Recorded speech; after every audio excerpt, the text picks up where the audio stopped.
Assalamualaikum warahmatullahi wabarakatuh. Bab 5, negosiasi dan kontrak. Negosiasi. Mengapa bila orang pergi ke tempat perdagangan di Meksiko, mereka akan melakukan negosiasi walaupun hanya untuk beberapa dolar saja. Tetapi bila mereka melakukan transaksi dengan sebuah produk berharga ribuan dolar, mereka enggan untuk tawar-menawar. Tidak ada kata malu untuk melakukan negosiasi. Belajar dari bagaimana semua itu dilakukan dengan benar dan Anda dapat menggunakan keahlian pada saat situasi tawar-menawar dalam lingkungan proyek software. Ilmu pengetahuan dan seni bernegosiasi. Kunci sukses dari negosiasi adalah mengetahui fakta yang sebenarnya. Hal pertama yang terpenting mengetahui produk yang akan dijual atau dibeli. Sebelum Anda memulai negosiasi, tentukan dua hal. 1. Apa yang sepenuhnya Anda inginkan untuk perjanjian. 2. Apa yang akan Anda berikan. Bila Anda penjual software, hal yang akan dinegosiasikan adalah harga. Ketahui harga minimum yang akan diminta. Jika Anda pembeli, ketahui harga maksimum yang akan dibayarkan. Hal ini juga membantu jika Anda mengetahui kebutuhan lawan Anda. Ini dikatakan dengan fleksibilitas. 3 hal yang dinegosiasikan dalam proyek software. Hal yang paling sering dinegosiasikan adalah harga, tetapi lamanya proyek dan fungsi proyek dapat juga dinegosiasikan. Seperti kata pepatah, Anda akan mendapatkan yang murah, cepat atau bagus. Pilih 2 hal. Anda dapat menghemat uang dengan mengambil waktu yang lebih lama, atau apabila harga terlalu mahal, perhitungkan menawar dengan kelengkapan yang lebih sedikit. Anda memperoleh apa yang Anda bayar. Jika Anda membeli produk, berhati-hatilah dengan tawar-menawar tim proyek yang terlalu rendah, atau menerima tawaran murah yang tidak biasanya. Contoh kasus, perusahaan ABC menawarkan tender keluar untuk kebutuhan software. Mereka menerima 2 tawaran. Yang pertama dari Smart Software Co. atau SSC. SSC mempunyai perkiraan akurat dan menawarkan harga $200 untuk dilaksanakan dalam 12 bulan.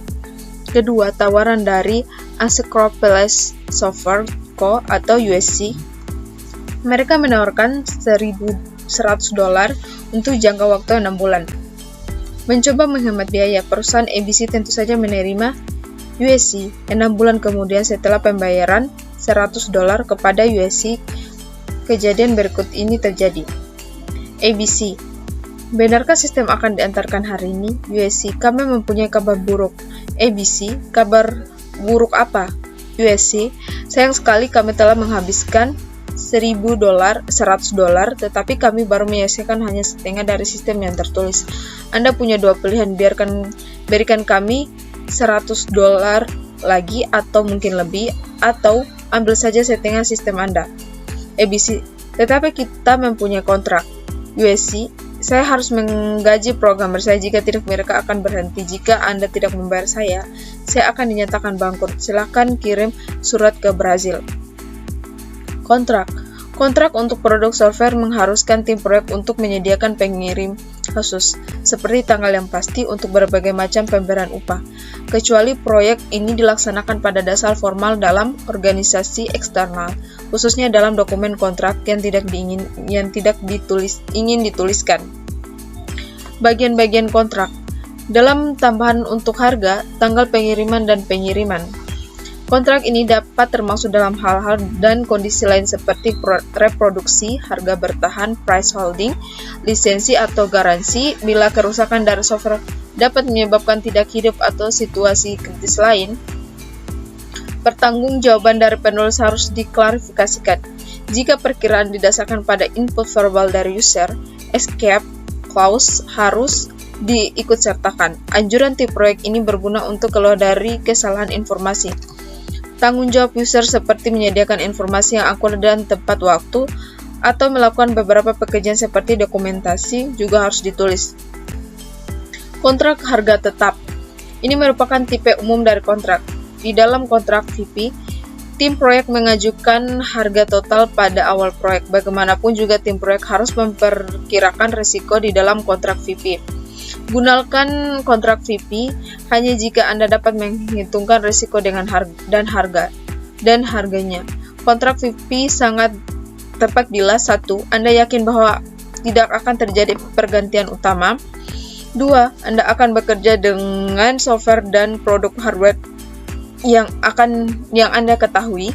3. Anda memiliki komunikasi yang baik dengan user. Kontrak harga tambahan. Apabila risiko terlalu tinggi dalam menentukan harga tetap, tim proyek harus memilih kontrak CP. Pada kontrak CP, tim proyek menerima gaji dalam jumlah tetap per hari atau per jam ditambahkan ongkos-ongkos. Biasanya, perusahaan tidak membuat janji untuk berapa lama mereka membuat kontrak. Kontrak CP sangat tepat bila 1. Anda merasa bahwa pergantian utama akan terjadi. RD tidak ada atau kebutuhan lain tidak jelas. 2. Anda bekerja dengan tidak mengetahui sistem operasi, paket software atau hardware, atau Anda mempunyai peralatan pengembangan khusus untuk menulis seperti simulator tes dasar dan sebagainya. 3. Komunikasi yang kurang baik antara Anda dan user. 4. Aktivitas utama berorientasi pada manusia, contohnya interview. Kondisi dan syarat. Jika Anda menjalani kontrak CP, yakinkan bahwa kondisi dan persyaratan jelas. Masukkan semua syarat dan kondisi, aspek hukum dari cara yang Anda inginkan untuk bekerja dengan klien. Ini akan memberikan perlindungan bagi Anda dan klien dan menghindari kesulitan yang akan datang. Hal-hal yang berkaitan dengan hukum harus diklarifikasi seawal mungkin yang dapat meliputi isu-isu penyebaran hak cipta untuk sumber daya dan dokumentasi, hutang, jaminan, dan masalah-masalah yang berhubungan dengan hardware dan software yang disediakan oleh pihak. Kontrak di luar organisasi dan di dalam organisasi. Kontrak akan diterima secara luas jika organisasi eksternal atau perusahaan menyediakan layanan proyek. Mengapa ini bukan bagian dari proyek? Walaupun hubungan antara tim proyek dan user sangat dekat, harus ada sesuatu yang bersifat resmi. Pernyataan tertulis menjalankan layanan yang akan disediakan oleh tim proyek. Ini dapat dijadikan surat perjanjian atau proposal resmi. Garis bawahi ini dan Anda akan terhindar dari percekcokan yang tidak pernah berakhir. Peninjauan proposal yang dikembalikan. User dapat mengembalikan proposal yang telah diterima dengan sedikit perubahan. Waktu yang dijadwalkan untuk anggota teknisi dari tim proyek untuk meninjau sedikit perubahan susunan kata dan dapat berarti upaya utama. Masalah harga dapat dinegosiasikan kembali. Pengolahan proyek sistem informasi. Berhati-hati untuk tidak setuju pada kondisi dan persyaratan. Biarkan manajemen tingkat tinggi atau departemen yang sah menangani masalah ini. Jangan memulai pekerjaan sampai seluruh persetujuan selesai. Akan lebih menguntungkan Anda untuk membiarkan user mengetahui kondisi-kondisi dan persyaratan sebelum menulis proposal. Kesimpulan untuk fase definisi. Ini akan membawa kita pada akhir fase definisi. Mari kita mengulang kejadian yang penting yang pernah dicapai. Ingat kembali kejadian penting yang ingin digunakan untuk merencanakan proyek dan mengontrol kemajuan proyek.